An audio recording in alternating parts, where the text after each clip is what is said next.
ወደ ካናዳ ለመሄድ ገንዘቡን ለማንም እንዳይሰጡ በመንግስት ስም የተከፈተው አደገኛ የማጭበርበር መረብና ህዝቡን እያስለቀሰ ወደ ሚኒስቴሩ እየመለሰ ያለው የካናዳ የስራ ስምሪት እውነታ። በምስራቅ አርሲ ዞን የደረሰው ዘግናኝ ጥቃትና የ101 ዓመት ዕድሜ ጠገብ ታሪካዊ ቤተክርስቲያን መቃጠል በንጹሃን ግድያ ላይ በአንድ በኩል ይፋዊ የሀዘን መግለጫ ሲወጣ፣ በሌላ በኩል መረጃ የለንም ያሉ የመንግስት ኃላፊዎች እንቆቅልሽ።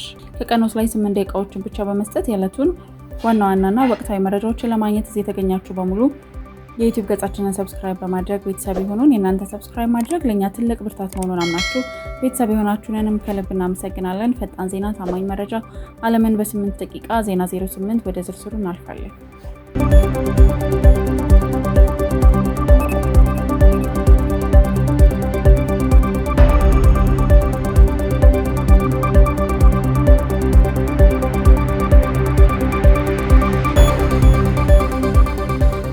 የአሜሪካው የውጭ ጉዳይ ሚኒስቴር ማርኮ ሩቢዮ ለህግ አውጪዎች እንደገለጹት የኢራኑ አዲሱ ጠቅላይ ሚኒስቴር በኒውክሌር ድርድሩ ላይ በንቃት እየተሳተፉ ይገኛሉ።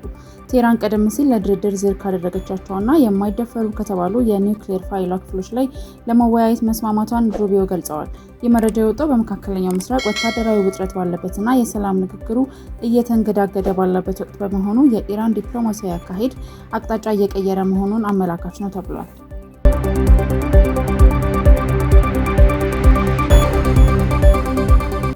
በሌላ በኩልም እስራኤልና ሊባኖስ በመካከላቸው ያለውን ግጭት በአስቸኳይ ለማቆም የሚያስችለውን የተኩስ አቁም ስምምነት ተግባራዊ ለማድረግ መስማማታቸውን የትራምፕ አስተዳደር በይፋ አስታውቋል።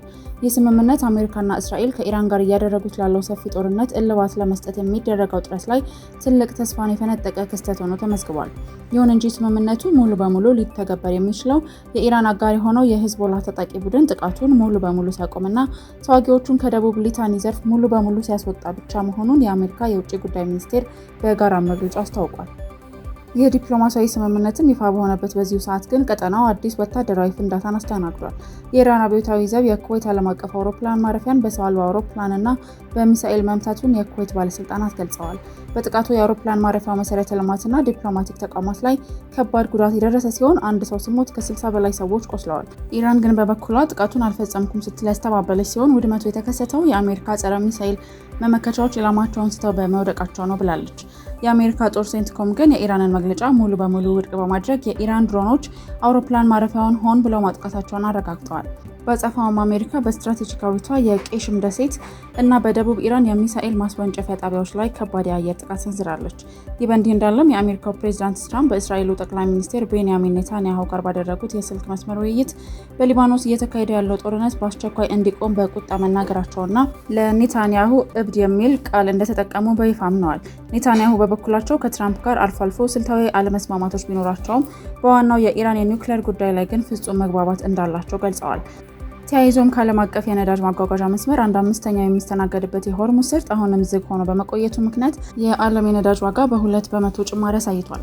ትራምፕ ንግግሩ እስከ ሳምንቱ መጨረሻ ውጤት ሊያመጣ እንደሚችል ፍንጭ የሰጡ ሲሆን የእስራኤል መከላከያ ሚኒስቴር ግን የተኩስ አቁም ቢኖርም ወታደራዊ እርምጃዎች ለአሁኑ እንደሚቀጥሉ አስታውቀዋል።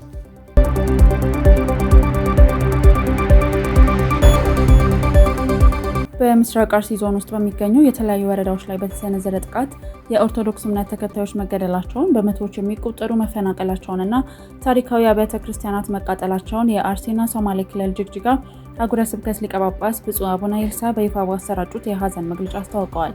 ሊቀ ጳጳሱ ባወጡት ዝርዝር መረጃ መሰረት በጥቃቱ 13 ኦርቶዶክሳውያን በግፍ የተገደሉ ሲሆን የሟቾች ስምም በዝርዝር ይፋ ሆኗል። ከዚህም በተጨማሪ ከ280 በላይ ምዕመናን ከቀያቸው የተፈናቀሉ ሲሆን በአስኮ ወረዳ የሚገኘውና 101 ዓመታትን ያስቆጠረው ጥንታዊ የጠለታ ቅዱስ ገብርኤል ቤተክርስቲያንና የመድኃኔዓለም ቤተክርስቲያን ሙሉ በሙሉ በሚባል ደረጃ በእሳት መጋየታቸውን የዞኑ ሀገረ ስብከት አመራር አረጋግጠዋል። ይሁን እንጂ በክስተቱ ዙሪያ ከቤተክርስቲያኗ መሪዎችና በአካባቢው አስተዳዳሪዎች የሚወጡ መረጃዎች የተደበላለቁ ሆነዋል። የምስራቅ አርሲ ሀገረ ስብከት ዋና ስራ አስኪያጅ ሊቀ ትጉሃን ቀሲስ ከፍያለው ሸንቁጤ ለቢቢሲ አፋን ኦሮሞ በሰጡት ቃል በአካባቢው ግድያዎች መፈጸማቸውን አምነው እዚህ አካባቢ ትንሽ እርስ በርስ አለመስማማት አለ ብለዋል። ሰኞ ግንቦት 24 ቀን በዞኑ ምርጫ ተካሂዶ እንደነበር የገለጹት ስራ አስኪያጁ ጥቃቱ ምርጫውን ለማደናቀፍ ይሁን ወይም በሌላ ምክንያት እንዲሁም ጥቃቱን የፈጸመው አካል ማን እንደሆነ አሁን ላይ ለይቶ ለመናገር እንደሚያስቸግርም አስረድተዋል። እንደሳቸው ገለጻም የሟቾች ቁጥርም ግማሹ 9 ግማሹ 7 ስለሚል መጣራት እንዳለበትና በአሁኑ ወቅት የጸጥታ አካላት ተሰማርተው በአካባቢው መረጋጋቱን ገልጸዋል። በአንጻሩ የመንግስት የስራ ኃላፊዎች በጉዳዩ ላይ የሰጡት ምላሽ የሚጋጭና መረጃዎችን የሸሸገ ሆኗል። የኦሮሚያ ክልል ኮሚኒኬሽን ቢሮ አቶ ኃይሉ አዱኛና የሰላምና ጸጥታ ቢሮ ኃላፊ አቶ አራርሳ መርዳሳ በተደጋጋሚ የተደረገላቸውን የስልክ ጥሪ ያላነሱ ሲሆን የባለስልጣናቱ ዝምታ የህዝቡን ስጋት አባብሶታል። ይባስ ብሎም የይዞታው ባለቤት የሆነው የአርሲ ዞን ኮሚኒኬሽን ጽሕፈት ቤትና ጥቃቱ ከተፈጸመባቸው ስፍራዎች አንዱ የሆነው የሆንቆሎ ዋቤ ወረዳ አስተዳዳሪ ሐሰን መሐመድ ስለደረሰው የሰው ህይወት መጥፋትና የንብረት ውድመት ጥያቄ ሲቀርብላቸው እስካሁን የደረሰን መረጃ የለም እናጣራለን የሚል ያልተጠበቀ ምላሽ ሰጥተዋል። ይህ የመንግስት አካላት መረጃ የለንም ባይነትና የቤተክርስቲያኑ ይፋዊ የሐዘን መግለጫ በጉዳዩ ላይ ሰፊ ጥርጣሬንና እያጠያየቀ ያለ አዲስ ውጥረትን ፈጥሯል።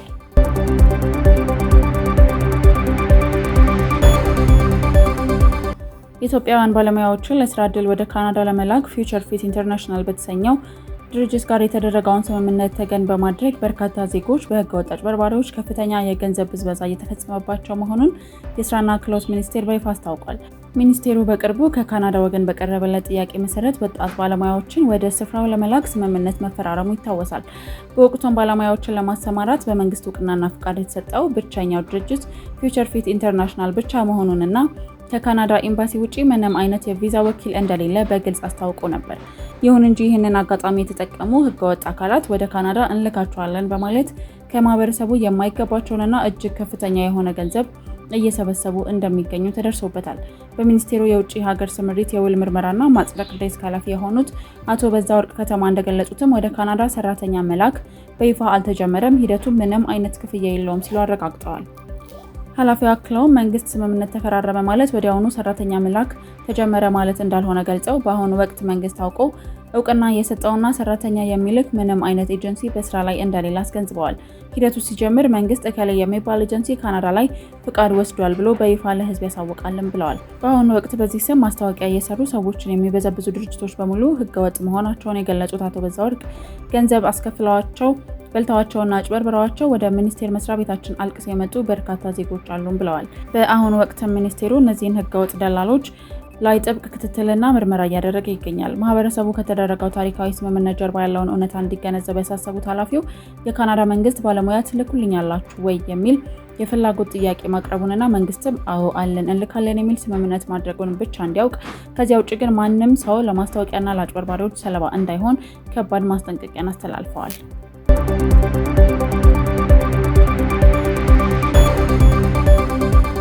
የዛሬው የዜና 08 መረጃዎቻችን ይህንን ይመስሉ ነበረ። በየዕለቱ አዳዲስና ወቅታዊ መረጃዎችን በ8 ደቂቃዎች ብቻ ለማግኘት የዩቲዩብ ገጻችንን ሰብስክራይብ እያደረጋችሁ የደወል ምልክቱንም እየተጫናችሁ ጠብቁን። ፈጣን ዜና፣ ታማኝ መረጃ ለምን በ8 ደቂቃ ዜና 08 አመሰግናለሁ።